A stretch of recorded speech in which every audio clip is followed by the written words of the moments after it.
반갑습니다.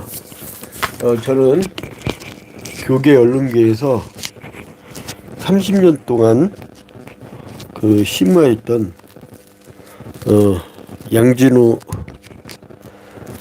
사람들 그냥 양진우 국장이라는데 국장이라면 부담스럽고, 우리 변상욱 선배님처럼, 변상욱 선배님은 제일 듣기 좋은 말이 뭐예요? 그랬더니 변상욱 기자 이렇게 얘기하는 게 제일 좋대요. 그러니까 그분이 이제 옛날에 고려대 사회학과 졸업하자마자 CBS 들어갔거든. YTN 뉘죠 했던 분. 이제 그분 이제 굉장히 나를 아껴주는 분인데, 그래서 이제 느낀 게 뭐냐면, 기자 윤리 강령에 제일 많이 나오는 단어가 품위예요, 품위. 품위는 교양에서 나오는 거든. 그냥 신앙이란 거는 그냥 나오는 게 아니잖아요. 오랫동안 기도 생활하고, 나는 어렸을 때, 아기 때, 우리 아버님이 목회하면서 항상 새벽 3시에 옛날에 사발시계를 2만 원 겠어요. 쇠붙이 된 거. 그거 울릴 때 막 따랑해. 그냥 따랑이야. 태엽 감은 거. 새벽 3시마다 그게 울리는데, 어린 나이에 얼마나 더 자고 싶겠어요. 매번 그렇게 듣고 자라다 보니까 지금도 새벽 3시면 그 소리가 들려. 우리 아버지가 천국 가서도 날 괴롭히는 것 같아. 그러니까 새벽에 일어나는 게 너무 자연스러워다. 그리고 그게 일상이고. 근데 아무튼 영성이란 것도 이렇게 묻어나는 것처럼, 그러니까 예수께서 습관을 좇아 감람산에 기도하러 가셨다, 이 말처럼, 그게 이제 카타투 에투스라고 했고, 헬라어로 그 습관을 좇아 가셨다는 거. 습관을 좇아라는 거예요. 습관. 그러니까 에토스. 그 에토스가 나중에는 에틱, 윤리란 말로 바뀌고 에틱스, 그 윤리학으로 발전한 거죠. 그러니까 윤리는 뭐냐면 습관이에요. 오늘 결심만 된 게 아니라 오랜 세월 동안 겪은 거예요. 영성도 그렇죠. 기자도 마찬가지예요. 왜 우리가 학습해야 되느냐? 그게 묻어나.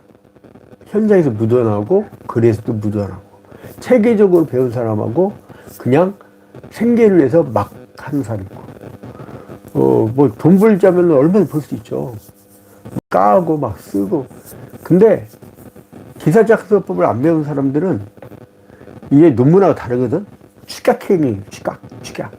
아주 짧은 논문 300쪽짜리를 A4 용지 한 장으로 모든 걸 요약해서 딱 던져주는 게 기사여야 되거든. 그래서 이제 우리가 아티클이라고 하죠. 아티클. 기사를 쓸 때는 우리가 이제 이 칠판도 우리 조선자 권사님이 사준 거야.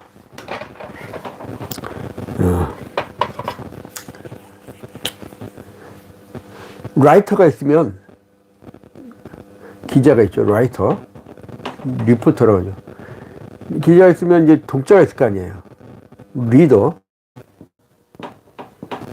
그럼 이제 뭔가 이게 전달할 때 텍스트가 있을 거예요. 그 아티클이라고 하죠. 그 기사. 그러면 이걸 전달할 때 누가 중심이 되느냐? 이 독자가 중심이 돼. 독자가. 기자가 아무리 많은 학식을 갖고 있어도 제일 중요한 건 뭐냐면, 초등학생이 엄마, 이런 사건이 있었대. 우리 김중성 역사 전문 기자가 오마이뉴스에 기사를 썼는데, 세상에 일제시대를 이렇게 잘 정리한 거 없어. 그래서 초등학교 1학년 애가 엄마한테 소개할 정도. 그렇게 축약하고 쉽게 해주는 것이 그게 바로 기사야 돼요. 그럼 기사는 3T가 있어요. 3T. 뭐냐면 논점이 정확해야 돼. 타깃.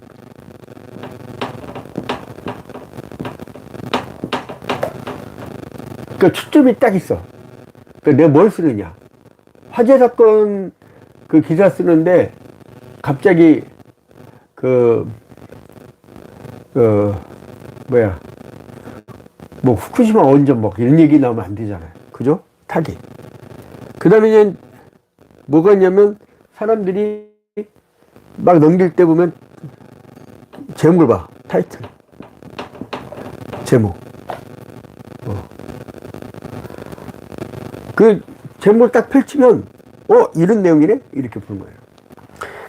그 다음 이제 세 번째로서는 그 시기를 놓치면 안 돼. 타임. 이걸 3T라고 하는데 이거는 내 오늘 스승인 그 박병득 박사가 예전에 이제 기독교 신문 편집국장을 역임했죠. 예전에 KBS 개그맨 공채 7기 거치고 경희대 언론대학원 이제 졸업하신 분인데 그분이 항상 이걸 합니다. 타임. 시기 놓치면 신문이 아니다. 새신차. 뉴스페이퍼잖아요. 뉴스페이퍼. 그 새로운 거.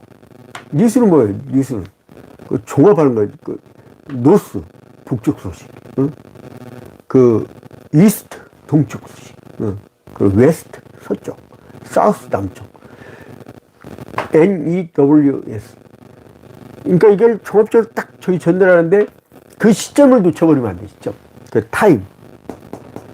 그러니까 이게 며칠 지나서 올려버리면 이거는 구문이 된 거. 구문. 신문이 아니라.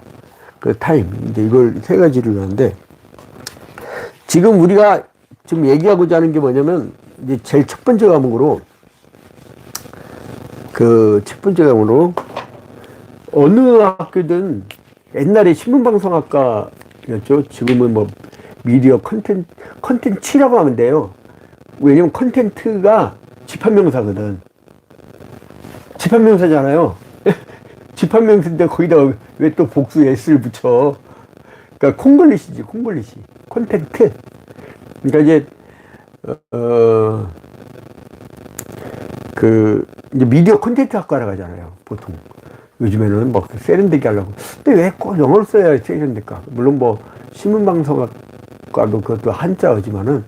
근데 아무튼 간에 그 언론학을 하게 되면 처음에 첫 과목이 이거예요.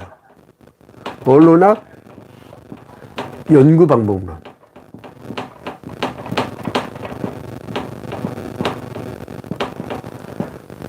이게 이제 학문적 체계를 갖춰주는 거죠. 근데 여기서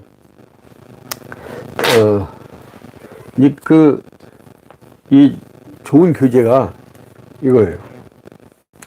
리메터하고 벨라우이라는 사람이 Studies for the Behavioral Science. 요거는 누가 소개한 교재냐면 김광재 교수님이란 분이 그분이 이제 번역한 책이 한글로 이렇게 나와 있어요. 그래서 이게 이제 사회과학 통계방법론의 핵심 이론 이렇게 했지만은 사실은 이제 이분이 여기다가 한 글자를 더 적었죠. 이분은 여기다가 연구조사방법론 이렇게. 근데 이제 다른 학교들 보면은 조사방법론이라는 것은 거의 없고 이제 거의 대부분 연구방법론이라고 해요. 언론학 연구방법론. 언론학 연구방법론. 이제 이게 딱 초등학교 첫 과목이에요, 이게. 그게 왜 그러냐면 학문의 엄밀성 때문에 그래요. 자, 우리가 어떤 보도를 했단 말이에요. 통계를 냈단 말이야. 근데 그 통계를 주관적인 생각으로 내 개인 소견으로 생각할 때 이렇게 하면 기사 망하는 거예요.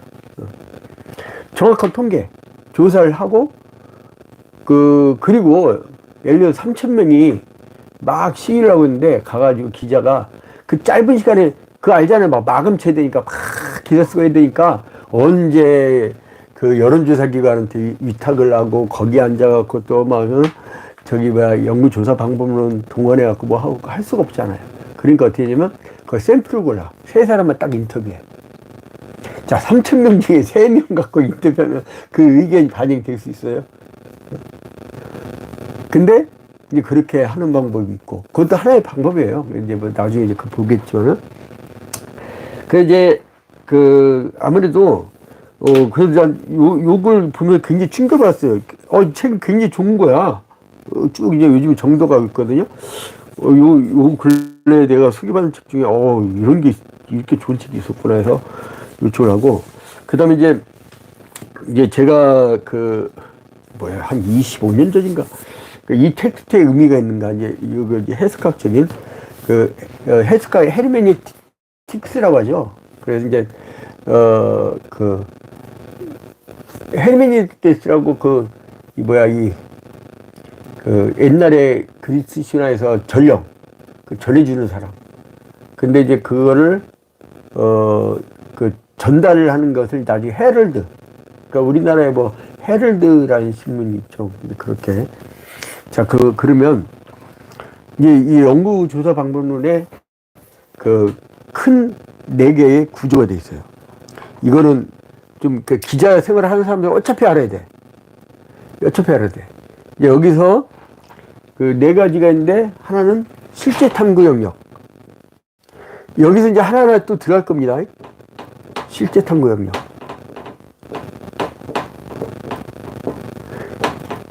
김정수 선생님, 이거 잘 보이나요? 잘 보여요? 잘 안 보여요? 이렇게. 잘 보여요? 줌. 글자가 힘이에요, 지금. 아, 글자가? 여기 지금 보이는 거는 원로랑 여덟 방법론 그거는 보이는데, 그 정도 크기는 잘 보여요. 그러면 내가 저걸 해야겠다. 크게. 예. 나중에 이제, 파일로, JPG 파일로 만들어가지고, 이 유튜브는 그거 올려줘야겠어요. 이제 실제 탐구가 있고, 그 다음에 연구 영역.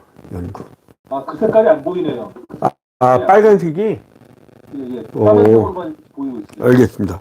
그러면은, 이제 까만색으로. 이걸 실제, 이제 보여요? 그게 아니라 거기 불빛이 비치고 있네요, 불빛이? 그러면. 이쪽에 위치가 스치야 돼요, 밑으로. 여기 위치가 그렇구나. 이렇게 하면. 좀 더 잘 보이네요. 이렇게 하면 이 위치가 그렇구나. 그 다음 이제 연구 영역이 있고. 자, 그 다음에, 이제 진행되는, 예를 들어서 이제 우리가, 뭐를 쓸 때 목표가 있잖아요. 목표가 있고, 가설을 설정하고, 연구, 방법을 선정하고, 그 다음에 참가자를 선정하고, 그것도 윤리적 고려사항을, 생각하고, 그 다음에 분석 및 평가하고, 결론 내린 다음에 평가하고, 이제 이런 과정을 프로세스라고 해요. 프로세스.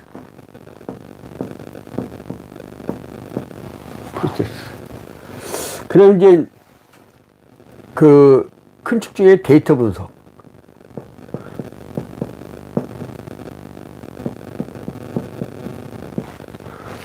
이제, 여기 나름대로 다, 여기 각자의 하이어러키가 있어요.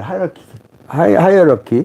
이제 여기 이제 서로 이렇게 쭉 분야인데, 일단은, 연구 방법론 그러면, 실제 탐구, 연구, 프로세스, 데이터 분석. 이 4가지로 나뉜다. 이제 오늘 간단하게 이 실제 탐구 영역만 보려고 그래요. 그러면 여기 실제 탐구에는 2가지로 나눌 수 있는데, 하나는 관점이 뭐냐. 그 다음에 우리가 기사를 쓸 때 오류를 줄이면 정확도를 높일 수가 있겠죠. 그러니까 오류를 잘 잡아내야 돼. 근데 이게 2가지예요. 실제 탐구에서는 이 관점과 오류. 그럼 관점은 크게 3가지 하는데, 전 근대적 관점이 있고, 2번째로 근대적 관점이 있고, 3번째로는 탈현대. 그러니까 소위 말해서,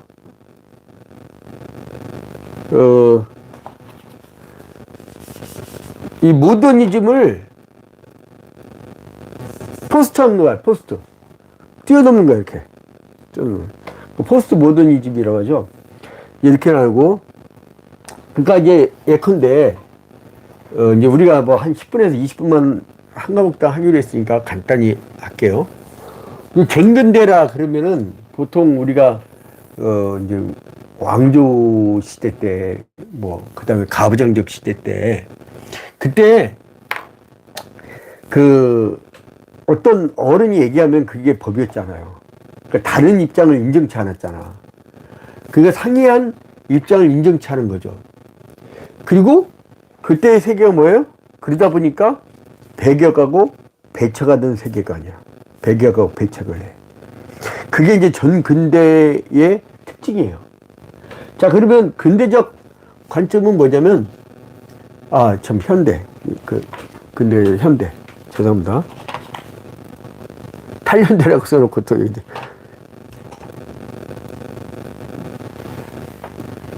현대로 접어들면서 사람들이 어떻게 보면 다름을 인정하기 시작해. 네? 이 전근대가 다름을 인정치 않았다면 현대는 다름을 인정하기 시작해요. 그러니까, 뭐 한 20, 30년 전만 해도 사람들이 막 획일적으로 만들려고 하면 반발하고 자유를 외치고 막 그랬었잖아요. 그랬던 거죠. 그 다음에 이제 탈현대, 즉 포스트 모더니즘 시대에서는 어떤 관점을 따르진 않아요. 그래서 서로 주관적 경험을 굉장히 강하게 주장을 하고 그런 성향들이 있죠. 그래서 이때 얘기 나오는 게 뭐냐면 주관적 경험과 독립된 객관적 실체는 없다. 이렇게 얘기를 해요. 다시 말씀드립니다. 주관적 경험으로부터 독립된 객관적 실체란 없다. 이렇게 주장하는 게 이제 이 포스트 모더니즘 시대의 사람들의 특징들이죠. 그래서, 실질적인 모든 것은 우리의 관점을 통해서 얻게 되는 이미지일 뿐이다. 그러니까 자기 각자 눈으로 얻는 이미지일 뿐이다. 이렇게 얘기를 해요. 그래서 그러다 보니까요, 이 탈현대적 관점에서 확립된 이 사람들은 개인적 지향성이 굉장히 강하겠죠. 개인적 지향성이. 그리고 이제 서로 간의 상이점을 인정을 하는데, 그래도 막 마구잡이로 나가지 않고요. 모두가 동의하는 어떤 실제를, 굉장히 존중을 해요. 그러니까 누가 이게 오라고 막 강요를 하잖아요. 이게 법치 국가야. 그러면 사람들이 안 따라. 그게 이제 재밌는 현상인데, 그래서 이제, 사람들한테 설득력 있게 하려면 과학적 접근을 해줘야 돼요. 그러니까 특히나 기사 같은 경우는, 사람들한테 구체적인 어떤 논거, 근거를 정확히 제시를 하지 않으면 사람들이 신뢰를 안 해요. 그러니까 그런 설이 회자되고 있다. 옛날에 그런 거 많이 썼거든. 이런 여론이 비등해지고 있다. 그리고 말하기 참 곤란할 때는 어떻게 되냐면은 귀추가 주목되고 있다. 귀추 아무도 관심 안 갖고 있는데 기자가 귀추가 주목되고 있다. 이제 그런 식으로. 근데 그게 통하지 않는 거예요, 요즘 애들은. 그래서 과학적 엄밀성. 근데 이거를 갖게 되면 이런 훈련이 되면 왜 좋으냐면 기자가 자기가 엄밀성을 갖고 있기 때문에 사람들에게 권위가 생겨요. 지금 우리 김정수 선생이 오마이뉴스에서는 아마 역사 전문 기자 중에 역사 기사 중에는 아마 조회수가 탑일걸요, 그죠? 근데 사람들이 그때 임종국상 수상할 때 보니까 그거는 거의 국가 훈장급으로 받아야지. 민족주의 사학자들 계열에서는 근데 이런 사람이 얘기를 하면 사람들이 듣는단 말이에요. 왜 듣죠? 권위를 인정하니까. 그러니까 기자가 과학적으로 구체성을 가지고 자기에 대해서 엄밀성을 갖고 전달하면 그때부터 권위가 생기는 거예요. 그걸 들어줘. 근데 이제 전 근대 사람들은 파워를 갖고 밀어붙였지. 어디 감히 선배한테 말이야. 편집국장이 편집국에 그 꽃차 왜 안 들어? 막 이런. 이제 그렇게 했던 시대가 있었어요. 자, 그 다음에 이제 오류까지 하기에는 시간이 많이 갔네. 이제 매주마다 15분에 20분만 하기로 했으니까 오늘 딱 여기까지만 하고 오늘 연구 방법은 실제 탐구에서 관점까지 정근대 현대 트렌드까지만 하고 바로 이제 광고 마케팅하고 이제 커뮤니케이션 학으로 잠깐 넘어가고 보도록 하겠습니다. 근데 이제 계속 이어져 가면 재미없으니까 한 5분 정도 딴 얘기도 하고 이렇게 하다가 또 이제 넘어가는 게 좋을 것 같습니다. 자, 이제 연구 방법은 1교시 끝냅니다. 자, 끝내고 예. 우리 김 선생님 이제 한 5분 떠들어 쉬는 동안. 예. 오늘 강의 뭘로 준비하셨어요? 오늘은?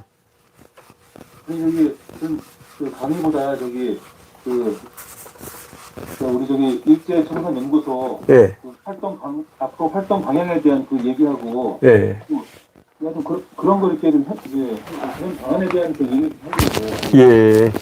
그러면은 어떻게 강의를 광고 마케팅학하고 커뮤니케이션학을 하고 넘어갈까요? 아니면 편하신 대로 다 하시고 편하신 대로 하세요. 그러면 5분 잠깐 하고 합시다 그냥. 괜히 뺐네. 나는 이게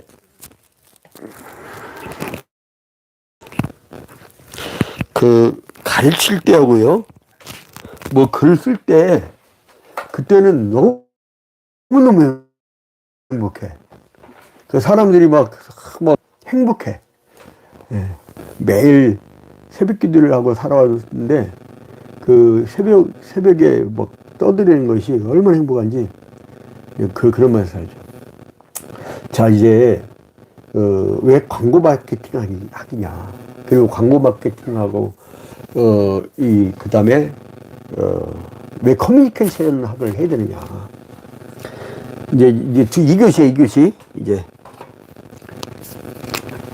광고 마케팅 학이 있고요.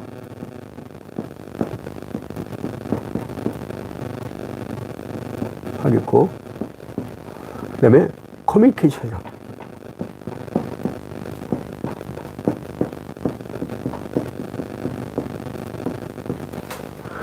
이제 이교시에 접어주겠습니다. 왜 그러냐. 지금 우리 사회가 어쩔 수 없이 지금 체제가 자본주의 체제잖아요. 그러면 그 하에서 우리가 전달을 해야 된단 말이에요. 어떤 전달이냐.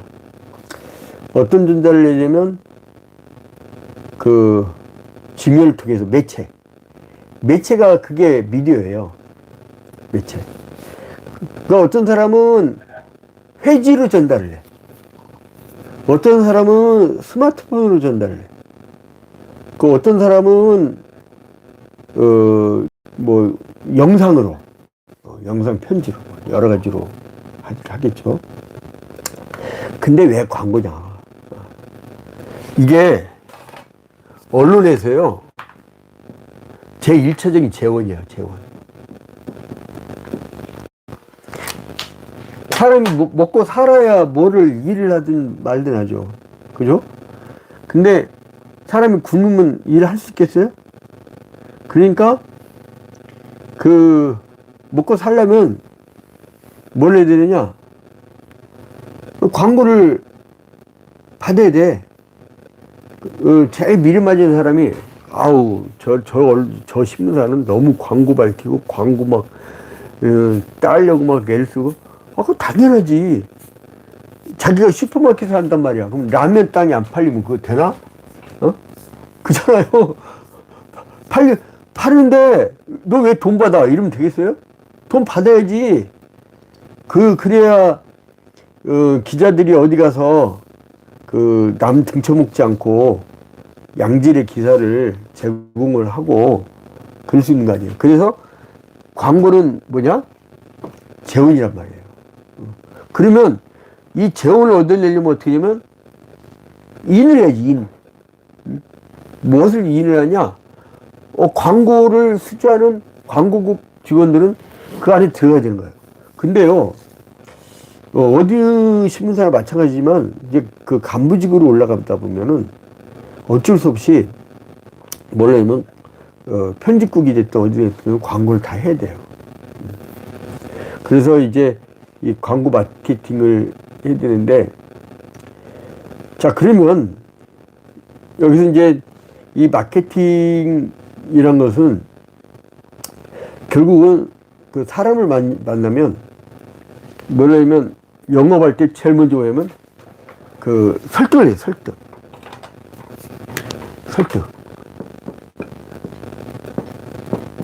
이걸 퍼스테이션이라고 하죠.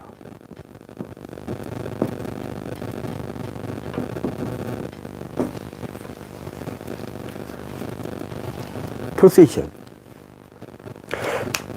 이제 설득을 해야 된단 말이에요. 그러면 이 설득 작업에서 제가 이제 아리스토텔레스의 수사, 레토릭, 그거를 숭실대에서 철학과 박사과정 할 때 서양 철학을 전공해갖고 레토릭을 이제 공부한 적이 있어요. 이거는 뭐냐면, 아리스토텔레스가 저거잖아요. 옛날에, 필립 왕의 아들이 알렉산더 대왕이 있잖아요. 알렉산더 대왕의 과외선생이었어요. 과외선생. 마게도니아 지방에. 에게가 있으면 뭐 지도 그리고 뭐 그럴 시간 없으니까. 자, 아무튼 간에, 그래서, 이 레토릭을 이 사람들은 어떤 민주주의의 초기 법정이나 정치에 활용하게 된 거죠. 그래서 정치하는 사람들은 수사학적인 이 논거를 잘 진행을 해야 돼요. 그러니까 막 자기가 이 레토릭이 안 되니까 뭐냐면 강압적으로 해버린 거는 법이야. 상대방이 왜 이런 법이 있어야지 모르는데 법이야. 그거 어떻게 해, 그거. 그러니까 이 사람과 사람 사이에는 대화를 잘해야 돼요.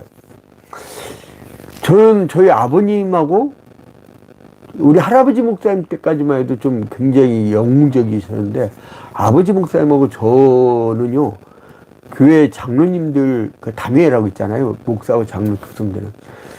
한 번도 장로님하고 싸운 적이 없네. 왜 그러냐면, 얘기하면 되잖아. 그렇지 않아요? 그럼 장로님들이 싫어해. 그럼 교인들도 같이 싫어하는 거예요. 그러면은, 싫어하는구나. 안 하면 돼. 이제 서로 간에 이 대화. 그러니까 이게 이제 수사학이라는 거는 결국은 이제 조금 이제 좀 범위를 좁혀, 화술로 이렇게 좁힐 수도 있지만 그건 아니지만,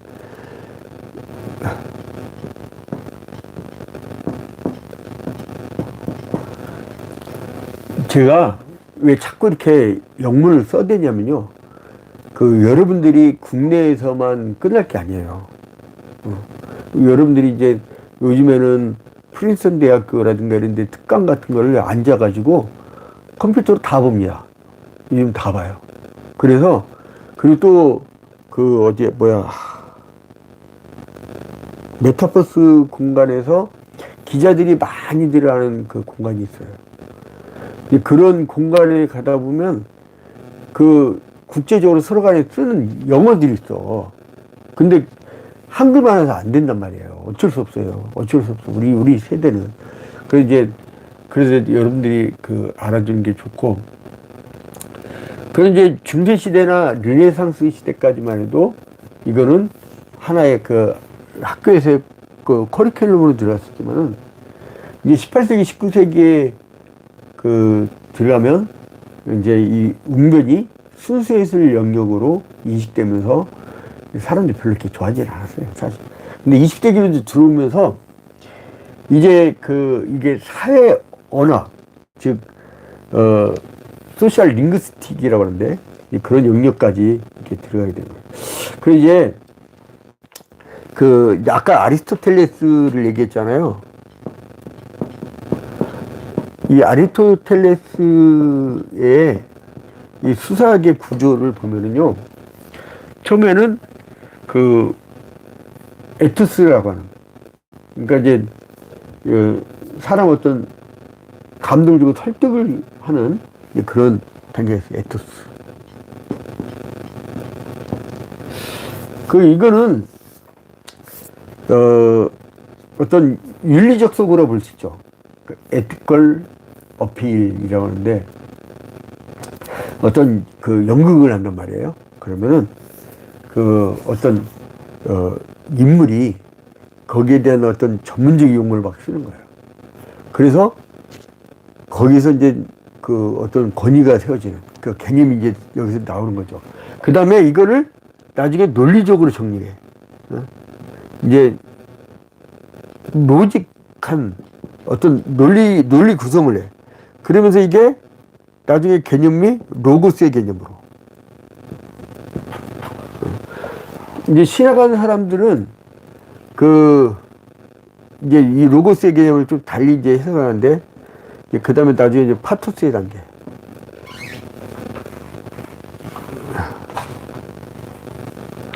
시간이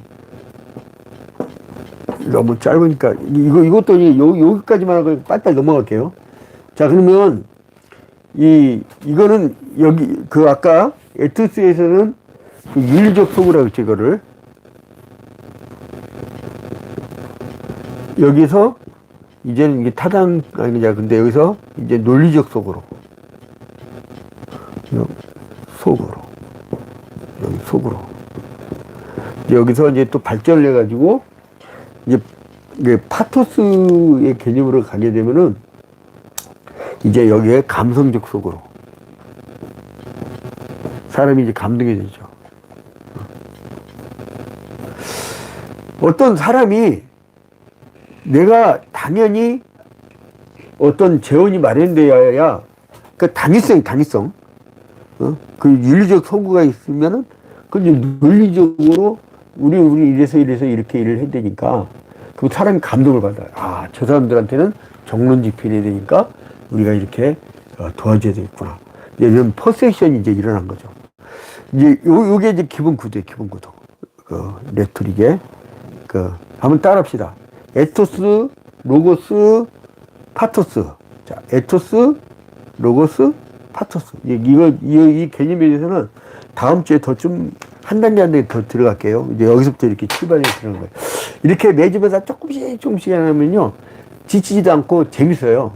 막 50분, 1시간 떠들면은, 막 재미없고, 몸 나중에 뭔 소리인지 모르겠고, 몸 비비 튀기는데, 이렇게 한번 매주마다 한 15분, 20분씩 짜막하게 이제 언론학, 연구방법론, 그리고 이제 광고 마케팅학, 그 다음에 커뮤니케이션 이렇게 해서 세 과목을 조금씩 해나갑시다. 자, 이제 여기까지. 그 다음 이제 지금부터는 우리 김종수 선생이 일제청산연구소 그거 좀 얘기하다가 이제 한 10분밖에 얘기 못하겠네. 또 바로 또 저기 들어올 거 아니에요. 불금시사 팀 들어오니까. 자, 그러면 우리 김종수 선생이 내가 이거 유튜브 정리하는 동안 한 30초면 정리되니까 말씀 좀 해주고 계세요. 자, 소리 들리니까 말씀해 주세요. 예. 아, 지금 여기 방에 계시는 거예요? 예? 방에 아직 그 안에 계시는 거죠? 예, 나